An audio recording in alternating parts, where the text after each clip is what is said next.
आप सारे स्टूडेंट का हमारे इस चाणक्य स्टडी पॉइंट चैनल पर बहुत बहुत स्वागत है। आप सभी लोग अपनी पढ़ाई बेहतरीन रूप से कर रहे होंगे और अपने बोर्ड एग्ज़ाम 2025 के लिए भी तैयार होंगे।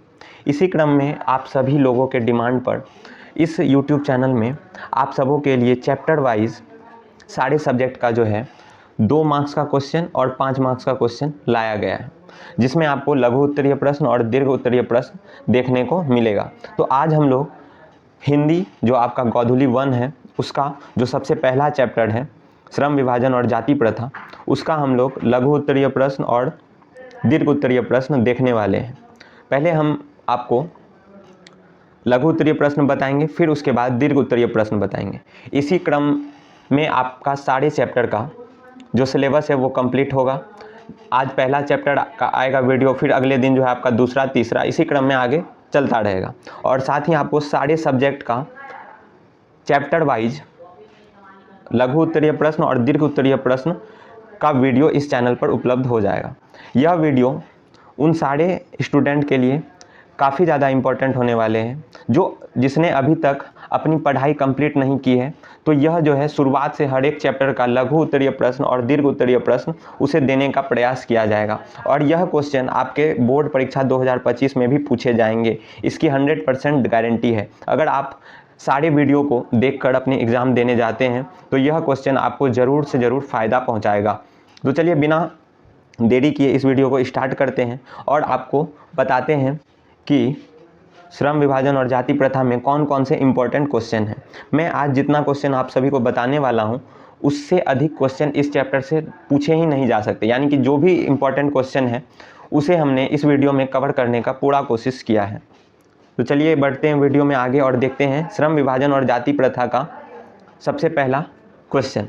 तो सबसे पहला क्वेश्चन है आपका, श्रम विभाजन और जाति प्रथा का बाबा साहेब भीमराव अंबेडकर की दृष्टि में आदर्श समाज कैसा होगा। तो आप लोग चैप्टर पढ़े होंगे, तो इसके जो लेखक हैं वो हैं बाबा भीमराव अंबेडकर साहब। तो उसके नज़र में जो है हमारा आदर्श समाज कैसा होगा, आदर्श समाज कैसा होगा। तो आदर्श समाज हम लोग किसे बोलेंगे? आदर्श समाज का मतलब है एक ऐसा समाज जिसमें हम लोग को स्वतंत्रता मिले, समता मिले और बंधुत्व पर बना हुआ आधारित समाज को हम लोग आदर्श समाज बोलेंगे। तो चलिए इसके आंसर को हम लोग देख लेते हैं। बाबा साहेब भीमराव अंबेडकर की दृष्टि में आदर्श समाज जो है स्वतंत्रता, समता और बंधुत्व पर आधारित होता है। तो आदर्श समाज का मतलब समझ गए। यहाँ पे 3 इंपॉर्टेंट चीज़ है, समता, बंधुत्व और स्वतंत्रता। तो ये तीनों जिस भी समाज में रहेगा तो उसे हम लोग आदर्श समाज बोल सकते हैं। चलिए अगला क्वेश्चन देखते हैं। अगला क्वेश्चन में है आपका, श्रम विभाजन कैसा समाज की आवश्यकता है। श्रम विभाजन जो है कैसे समाज की आवश्यकता है, इसका उत्तर देना। ये सभी जो है लघु उत्तरीय प्रश्न है जो आपके 2 मार्क्स वाले क्वेश्चन में पूछे जाते हैं। इसके बाद हम लोग दीर्घ उत्तरीय प्रश्न करेंगे जो आपके 5 मार्क्स वाले क्वेश्चन होते हैं। तो आप लोग इस वीडियो को अंत तक जरूर देखें।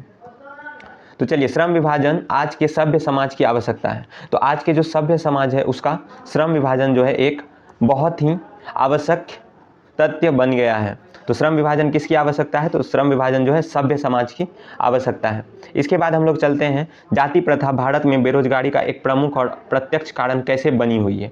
जाति प्रथा आप सभी को पता होगा कि हमारे जो नेता लोग होते हैं वो लोग जाति प्रथा का फ़ायदा उठाकर अपना काम निकलवाते हैं और जाति प्रथा एक बुरी कुरीति है जिसे लागू करके सारा कुछ बर्बाद हो जाता है। तो उसी क्रम में बेरोजगारी का भी मुख्य कारण जाति प्रथा भारत में कैसे बना हुआ है उसका हम लोग कारण को आज समझेंगे।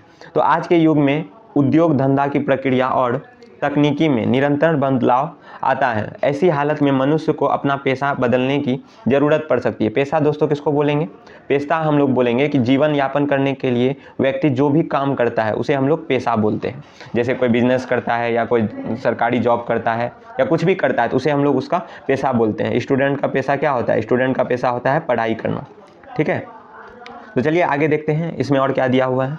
मनुष्य को अपना पेशा बदलने की ज़रूरत पड़ सकती है। ठीक है, अन्यथा भूखों मरना पड़ सकता है। हिंदू धर्म की जाति प्रथा पेशा चुनने या बदलने की अनुमति नहीं देता है, भले ही वह दूसरे में पारंगत हो। इस तरह पेशा परिवर्तन की अनुमति न होने से जाति प्रथा देश में बेरोजगारी का एक प्रमुख और प्रत्यक्ष कारण बनी हुई है। अब देखिए इसमें क्या बोला गया है कि जाति प्रथा जो है वो जितने भी लोग होते हैं उसे उसका काम, जो उसका पेशा होता है, वो बदलने की अनुमति नहीं देता है, जो कि बिल्कुल भी गलत है। तो हम लोग को अगर एक काम में मन नहीं लगे तो हम लोग दूसरा काम कर सकते हैं, लेकिन ये अनुमति कहाँ पे नहीं है? ये अनुमति जाति प्रथा में नहीं है। तो इसीलिए क्या है, जाति प्रथा जो है बेरोजगारी का एक प्रमुख और प्रत्यक्ष कारण बना हुआ है। चलिए अब आगे देखते हैं वीडियो में। अगला क्वेश्चन है, कुशल व्यक्ति या सक्षम श्रमिक समाज का निर्माण करने के लिए क्या आवश्यक है? कुशल व्यक्ति या सक्षम श्रमिक समाज, तो हम लोग इससे क्या समझते हैं? चलिए, कुशल व्यक्ति या सक्षम श्रमिक समाज के निर्माण के लिए व्यक्तियों की रुचि अत्यंत इंपॉर्टेंट है, अत्यंत महत्वपूर्ण। वस्तुतः व्यक्तियों की क्षमता का विकास हद तक करना चाहिए कि वह अपना पेशा और कार्य स्वयं चुन ले। अब देखिए, आज के ज़माने में क्या हो रहा है कि बहुत सारे लोग वैसे काम कर रहे हैं जो उन्हें पसंद नहीं है। तो इसमें क्या होता है कि वो काम तो कर रहे हैं लेकिन उन्हें पसंद नहीं है, इसके कारण से जो है उनका जो ग्रोथ हो रहा है वो नहीं हो रहा है, वो आगे नहीं बढ़ पा रहे हैं। तो अगर हम लोग अपने मनपसंद काम को करेंगे तो हम लोग उससे जो है बहुत ही जल्दी आगे बढ़ जाएंगे। तो इसीलिए यहाँ पे बोला गया है कि आपका जो रुचि होगा उस हिसाब से आप लोग अपना पेशा को चुनेंगे, जिससे आपको बेनिफिट होगा। चलिए अगला क्वेश्चन देख लेते हैं। ये सारे क्वेश्चन देखिए, ये क्वेश्चन जो है आपका ये 2021 के एग्ज़ाम में पूछा गया है, और अगला जो क्वेश्चन मैं बताने जा रहा हूँ वो 2020 के क्वेश्चन में बोर्ड मैट्रिक एग्जाम में पूछा गया है। इसमें आपको मैं जितना भी क्वेश्चन बताने वाला हूँ वो सारा काफ़ी ज़्यादा इंपॉर्टेंट क्वेश्चन है, वेरी वेरी इंपॉर्टेंट जिसे आप लोग बोलते हैं, वो इंपॉर्टेंट। अगर आप इस सीरीज को कंप्लीट देख लेते हैं तो आपका 80% अंक से ऊपर आसानी से आ जाएगा। तो चलिए आगे बढ़ते हैं वीडियो में। अगला क्वेश्चन है, अंबेडकर किस विडंबना की बात करते हैं? विडंबना का स्वरूप क्या है? तो चलिए अंबेडकर जिस विडंबना का बात करते हैं उसे हम लोग समझते हैं। अंबेडकर जाति प्रथा को विडंबना मानते हैं। मैंने अभी तुरंत आप सभी को बताया है कि जाति प्रथा एक समाज की कुरीतियाँ हैं जिसे हम लोग को बदलने की आवश्यकता है। यह मजाक का विषय इसलिए है कि शिक्षा और सभ्यता के विकास के बावजूद इस प्रथा के पोषक बड़ी संख्या में है। यानी शिक्षा हम लोग ग्रहण कर रहे हैं लेकिन फिर भी जो है जाति प्रथा को बहुत सारे लोग अभी भी मानते हैं। अभी भी आप अगर अपने चुनाव में गौर किए होंगे तो उस चुनाव में जो है जाति प्रथा का रोल रहता है। वही लोग, एक जाति के लोग अपने जाति के नेता को ही वोट करते हैं, जो यह काफ़ी ज़्यादा गलत है। तो आगे हम लोग देख लेते हैं। सभ्यता के विकास के बावजूद इस प्रथा के पोषक बड़ी संख्या में है। इसका स्वरूप जाति विभाजन के साथ साथ श्रमिक विभाजन भी है। अब जो जाति विभाजन होता ही है, साथ में श्रमिकों का विभाजन भी जाति प्रथा के लिए, जाति प्रथा के कारण हो जाता है। श्रमिक भी विभाजन में बढ़ जाते हैं। चलिए अगला क्वेश्चन देख लेते हैं हम लोग। अगला क्वेश्चन है, लेखक के अनुसार आदर्श समाज में किस प्रकार की गतिशीलता होनी चाहिए? लेखक कौन है? लेखक है हमारे भीमराव अंबेडकर जी। आप लोग को ये बात याद रखना है, लेखक भी जो है एग्जाम में आते रहता है, लेखक और उनका जो डेट ऑफ बर्थ है और वो कब डेथ हुए थे, ये सारे चीज़ जो है एग्जाम के पॉइंट ऑफ व्यू से काफ़ी ज़्यादा इंपॉर्टेंट है। ठीक है, तो चलिए, लेखक के अनुसार आदर्श समाज में किस प्रकार की गतिशीलता होनी चाहिए?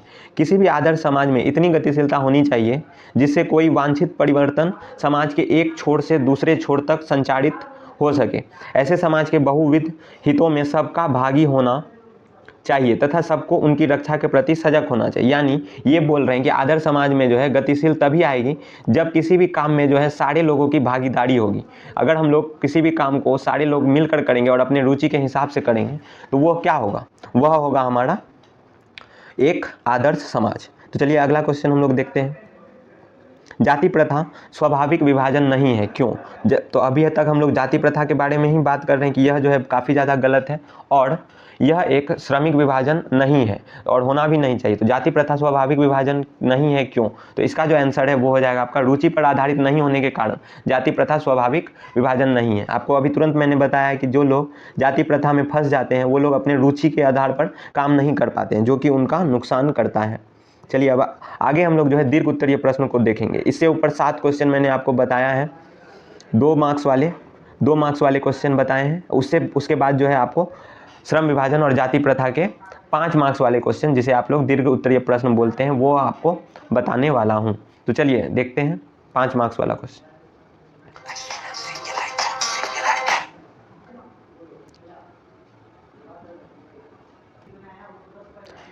यह निर्विकार रूप से सिद्ध हो जाता है कि आर्थिक पहलू से भी जाति प्रथा हानिकारक प्रथा है, क्योंकि यह मनुष्य के स्वाभाविक प्रेरणा, रुचि व आत्म शक्ति को दबाकर उन्हें अस्वाभाविक नियमों में जकड़ कर निष्क्रिय बना देता है। ठीक है, तो यहाँ पे आप लोग यह क्वेश्चन है, अब बताते हैं कि यह 5 मार्क्स में इसको एक्सप्लेन करने के लिए आ सकता है। यह काफ़ी ज़्यादा इंपॉर्टेंट क्वेश्चन है कि आदमी को जकड़ कर निष्क्रिय बना देता है कौन, वो जो है जाति प्रथा। तो चलिए इस क्वेश्चन को हम लोग समझते हैं।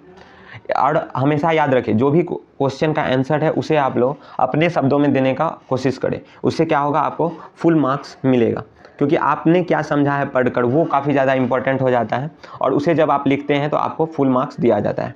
प्रस्तुत गद्यांश, ठीक है, श्रम विभाजन और जाति प्रथा पाठ से लिया गया है। इस पाठ के लेखक भीमराव अंबेडकर है। अगर आप पहले लाइन में ये बात लिख देते हैं तो टीचर जो भी चेक करने वाला एग्जामिनर होगा आपका, जो चेक होगा आपका कॉपी जिस भी टीचर के हाथ में, तो वो समझेगा कि आपको इसके बारे में नॉलेज है, क्योंकि आपने सबसे पहले जैसे ही ये पढ़ा तो उसमें आपने पहले उस चैप्टर का नाम लिख दिया और साथ ही जो है उसके लेखक का भी नाम लिख दिया। तो इससे क्या पता चलता है कि आपने इस चैप्टर को बहुत ही अच्छे और गहराई से पढ़ा है। तो आगे देख लेते हैं। जाति प्रथा के कारण लोग किसी भी कार्य को रुचि अरुचि के साथ रोटी की व्यवस्था में करते हैं। मैंने अभी तुरंत आप सभी को बताया कि बिना रुचि वाले काम लोग जो है जाति प्रथा के अंदर रहकर करते हैं, ठीक है। इसलिए काम करने वाले का दिल और दिमाग उस काम में ना लगे तो कुशलता भी नहीं बढ़ सकती। और जाति प्रथा के कारण आर्थिक पहलू में भी हानिकारक है, जो आत्मशक्ति को, प्रेरणा, रुचि को समाप्त कर देता है, ठीक है। आर्थिक पहलू का हानिकारक भी है कौन, जाति प्रथा, और आत्मशक्ति और प्रेरणा, रुचि को समाप्त भी कर देता है। आत्मरुचि वही हो गया कि अगर आपको जिस काम करने में मन नहीं होगा आप उसी काम को कीजिएगा, तो उससे क्या होगा, आपका रुचि उसके प्रति खत्म हो जाएगा, ठीक है। तो चलिए अब आगे देख लेते हैं अगला क्वेश्चन 5 मार्क्स के लिए। लोकतंत्र केवल शासन की एक पद्धति ही नहीं, लोकतंत्र मूलतः सामूहिक जीवनचर्या की एक रीति तथा समाज के सम्मिलित अनुभवों के आदान प्रदान का नाम है। तो यहाँ पे जो दिया गया है, प्रस्तुत पंक्तियाँ हमारी पाठ्य पुस्तक गोदली 2 के श्रम विभाजन और जाति प्रथा शीर्षक पाठ से उद्धृत है। प्रस्तुत पंक्ति में लेखक भीमराव अंबेडकर।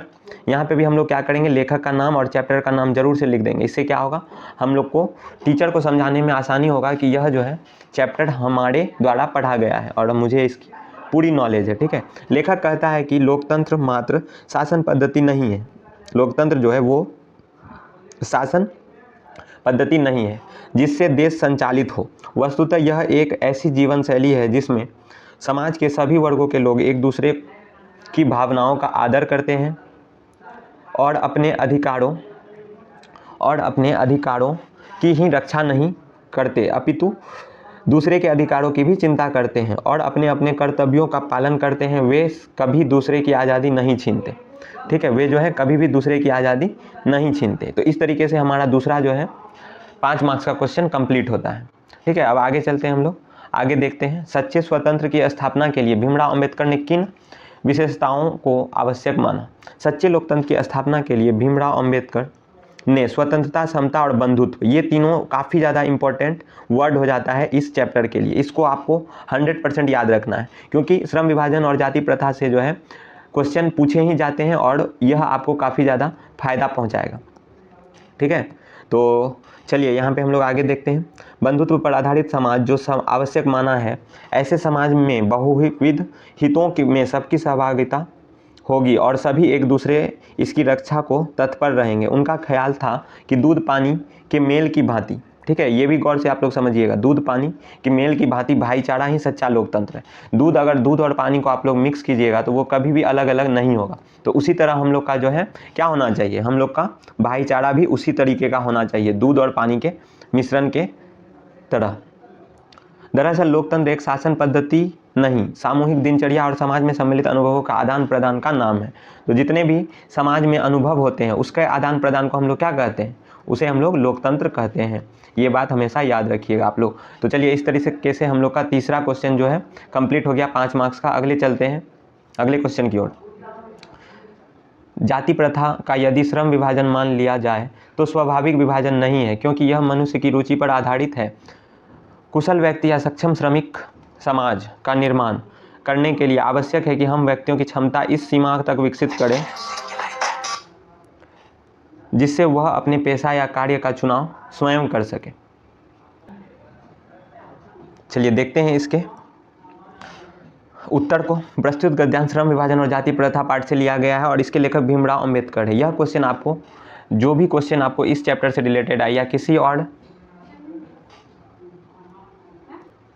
आप जब भी चैप्टर का नाम और उसके लेखक के नाम को लिख देते हैं तो जो है टीचर के माइंड में आ जाता है कि आपने उस चैप्टर को गहराई से पढ़ा है। तो इससे क्या होगा, वह आपको फुल मार्क्स देने की कोशिश करेगा। जाति के आधार पर श्रम विभाजन बुरा है। श्रम विभाजन जातिवाद का सीमांकन नहीं है। सिर्फ श्रमिकों का बंटवारा जाति के आधार पर कर देना गलत बात है। यहाँ पे भी देखिए एक इंपॉर्टेंट पॉइंट आ रहा है, श्रमिकों का बंटवारा जो है जाति के आधार पर कर देना काफ़ी गलत है। तो यह बिल्कुल भी नहीं होना चाहिए, ऐसा किसी भी समाज में नहीं होता है। ये था इसका क्वेश्चन। तो चलिए अगला क्वेश्चन देख लेते हैं हम लोग 5 मार्क्स के लिए। भीमराव अंबेडकर किन प्रमुख पहलुओं से जाति प्रथा को एक हानिकारक प्रथा के रूप में दिखाया गया है। अब देखिए जाति प्रथा जो है हानिकारक प्रथा कैसे है। आज के युग में जाति प्रथा की वकालत सबसे बड़ी विडंबना है। ये लोग तर्क देते हैं कि जाति प्रथा श्रम विभाजन का ही एक रूप है। ऐसे लोग भूल जाते हैं कि श्रम विभाजन श्रमिक विभाजन नहीं है। श्रम विभाजन निसंदेह आधुनिक युग की आवश्यकता है, श्रमिक विभाजन नहीं। जाति प्रथा श्रमिकों का अस्वाभाविक विभाजन और इनमें ऊंच नीच का भेद पैदा कर देता है। तो जाति प्रथा क्या करता है, एक तो श्रम विभाजन भी करता है और ऊंच नीच का भेद भी पैदा कर देता है। तो इससे जो है काफ़ी गलत प्रभाव हमारे समाज में पड़ता है, जो कि बिल्कुल भी नहीं होना चाहिए। ठीक है, आगे हम लोग देखते हैं। श्रम विभाजन मनुष्य की रुचि पर होता है, ठीक है, जबकि जाति प्रथा मनुष्य पर जन्मना पेशा थोप देता है। जैसे मान लीजिए जाति प्रथा क्या करता है कि अगर किसी का काम बाल काटना है तो वह उसका बेटा भी वही काम करेगा और उसका पोता भी वही काम करेगा। तो ये जो है बिल्कुल गलत है। अगर मान लीजिए वह एक पढ़ा लिखा व्यक्ति है तो वह उसको छोड़कर कोई और काम भी कर सकता है, जिसको अलाउ कौन नहीं करता है, आपका, जिसको जाति प्रथा यह करने नहीं देता है। तो इसीलिए क्या है, जाति प्रथा बहुत ही गलत है। तो अब देख लेते हैं, अब देखते हैं मनुष्य की रुचि अरुचि इनमें कोई मायने नहीं रखती। ऐसी हालत में व्यक्ति अपना काम चालू ढंग से करता है, ना कुशलता आती है, ना श्रेष्ठ उत्पादन होता है। चूंकि व्यवसाय में ऊंच नीच होता रहता है, अंततः जरूरी है पेशा बदलने का विकल्प। चूंकि जाति प्रथा में पेशा बदलने की गुंजाइश नहीं है, इसीलिए यह प्रथा गरीबी और उत्पीड़न तथा बेरोजगारी का जो है को जन्म देती है। ठीक है, तो भारत की गरीबी और बेरोजगारी का मूल में जो है जाति प्रथा ही है। तो भारत में जितने भी गरीबी और बेरोजगारी का कारण है वह मुख्य रूप से जो है जाति प्रथा ही बनी हुई है। ठीक है, अगला देख लेते हैं, अगला पैराग्राफ इसी में आपका जो है। अतः स्पष्ट है कि हमारा समाज आदर्श समाज नहीं है। आदर्श समाज में बहुविध हितों में सबका भाग होता है। इनमें अबाध संपर्क के अनेक साधन एवं अवसर उपलब्ध होते हैं। लोग दूध पानी की तरह मिले रहते हैं। ठीक है, दूध पानी का बात आ रहा है बार बार, इसे भी आप लोग ध्यान से याद रखेंगे। इसी का नाम लोकतंत्र है। ठीक है, लोकतंत्र मूल रूप से सामूहिक जीवनचर्या और सम्मिलित अनुभवों के आदान प्रदान का नाम है। जब हम लोग अनुभव को आदान प्रदान करते हैं तो उसे ही हम लोग कहते हैं लोकतंत्र। चलिए अगला क्वेश्चन देख लेते हैं। यह क्वेश्चन देखिए कितनी बार पूछा गया है, 2016 के एग्जाम में, 2013 के एग्जाम में, 2014 के एग्जाम में और फिर से 2016 के एग्जाम में पूछा गया। तो यह क्वेश्चन जो है आपके एग्जाम 2025 में भी पूछा जा सकता है, तो आप लोग ध्यान से पढ़ेंगे। ठीक है, चलिए जातिवाद के विरुद्ध अंबेडकर की प्रमुख आपत्तियाँ क्या है। ठीक है, ये पूछ रहा है आपसे। जाति के आधार पर श्रम विभाजन अस्वाभाविक है। कैसे, आपको बताना है कि अस्वाभाविक जो है श्रम विभाजन जाति प्रथा के आधार पर कैसे है। जाति भारतीय समाज के श्रम विभाजन का अस्वाभाविक रूप क्यों नहीं कही जा सकती। दोनों क्वेश्चन एक ही हैं। ठीक है, चलिए जातिवाद के पक्ष में श्रम विभाजन के आवरण में जो तर्क दिए जाते हैं उसके संबंध में भीमराव अंबेडकर की आपत्ति यह है कि जातिवाद के अंतर्गत श्रम विभाजन स्वाभाविक नहीं है, क्योंकि यह मनुष्य की रुचि पर आधारित नहीं है। जाति प्रथा में मनुष्य के प्रशिक्षण या क्षमता पर विचार किए बिना गर्भधारण के साथ साथ बच्चों को जन्म लेते ही माता पिता का पेशा के अनुसार उसका पेशा निर्धारित कर दिया जाता है। इसमें मनुष्य के पेशे में आजीवन बंध जाना होता है, भले उससे उसकी रोजी रोटी चले या फिर ना चले। तो यह किस प्रकार से गलत है आप लोग समझ गए। सीधा सा बात है कि जो भी उसका माता पिता का पेशा होता है वो उस पर थोप दिया जाता है, जिससे उसका जो है रोजी रोटी अच्छे से चले या फिर ना चले। इसीलिए ये क्या है, यह एक गलत प्रथा है, जाति प्रथा। ठीक है, अगला क्वेश्चन और आज का लास्ट क्वेश्चन देखते हैं हम लोग। जाति प्रथा भारत में बेरोजगारी का एक प्रमुख और प्रत्यक्ष कारण बनी हुई है। कैसे, जाति प्रथा के दूसरे सिद्धांत क्या है। यह क्वेश्चन देखिए 2011 में पूछा गया है, 2017 में, 2022 में भी पूछा गया और 2013 में भी पूछा गया। तो हो सकता है यह क्वेश्चन आपका 2025 बोर्ड एग्जाम में जरूर आए, तो आप लोग बिल्कुल ध्यान से इसे पढ़ेंगे। ठीक है, भारत में जाति प्रथा के अंतर्गत मनुष्य का पेशा या जीवन धारणा जन्म से ही निश्चित हो जाता है। माता पिता जो पेशा करते हैं उसी पेशा को उसे अख्तियार करना है। रुचि अरुचि का प्रश्न ही नहीं उठता, भले ही उसे पेशा के अनुपयुक्त होने के चलते उसे भूखों मरना पड़ जाए। देखिए, पेशा के चलते उसे भूखा भले मरना पड़ जाए, लेकिन जाति प्रथा में है कि आप अपना पेशा जो है वो चेंज नहीं कर सकते। ठीक है। प्रक्रिया, उद्योग धंधों की प्रक्रिया और तकनीकी में निरंतर बदलाव आता है। ऐसी हालत में मनुष्य को अपना पेशा बदलने की जरूरत पड़ सकती है, अन्यथा भूखा मरना पड़ सकता है। हिंदू धर्म की जाति प्रथा पेशा चुनने या बदलने की अनुमति नहीं देती, भले ही वह दूसरों को पारंगत हो। इस तरह पेशा परिवर्तन की अनुमति न होने से जाति प्रथा देश के बेरोजगारी का जो है प्रमुख और प्रत्यक्ष कारण बना हुआ है। तो जैसे भी आप सभी आसान भाषा में अगर समझे कि हम लोग अगर अपने पसंद का काम नहीं करेंगे तो वह उस काम को करने में हमें मन जो है नहीं लगेगा, तो वो बेरोजगारी का ही कारण बनेगा, वो लोग उसे करना नहीं चाहेगा और लोग उससे जो है भागना चाहेगा। ठीक है। तो आज के इस वीडियो में जो है मैंने श्रम विभाजन और जाति प्रथा का सारा क्वेश्चन को कवर करा दिया है, जितने भी आपका 2 मार्क्स और 5 मार्क्स का क्वेश्चन था। इसके बाद हम लोग बात करेंगे विष के दांत, जो आपका चैप्टर है। अगले वीडियो में, नेक्स्ट वीडियो में हम लोग विष के दांत का जो चैप्टर है उसको लेकर आएंगे आपके सामने। ठीक है। और जो जाति प्रथा का, ये श्रम विभाजन और जाति प्रथा का जो ऑब्जेक्टिव है, एमसीक्यू का सीरीज भी इस चैनल पे आपको आएगा और वह 100% वीवीआई ऑब्जेक्टिव रहने वाला है। ठीक है। जो 2025 बोर्ड एग्जाम में आएगा ही आएगा, 110% आएगा। ठीक है। तो आप लोग इस चैनल से जुड़े रहे और अपने दोस्तों के बीच भी इसे शेयर कर दें, ताकि जो बच्चे अभी अच्छे से पढ़ाई अभी तक नहीं कर पा रहे हैं तो इस चैनल से जुड़कर चैप्टर बाय चैप्टर का MCQ, question answer, long answer type और शॉर्ट आंसर टाइप दोनों क्वेश्चन का जो है अच्छे से प्रैक्टिस कर ले कॉपी पेन के साथ, ताकि उसे बोर्ड एग्जाम में आसानी से 90% तक के मार्क्स मिल जाए, 90% तक के मार्क्स जो है मिल जाए। तो चलिए, आज के इस वीडियो में बस इतना ही। धन्यवाद।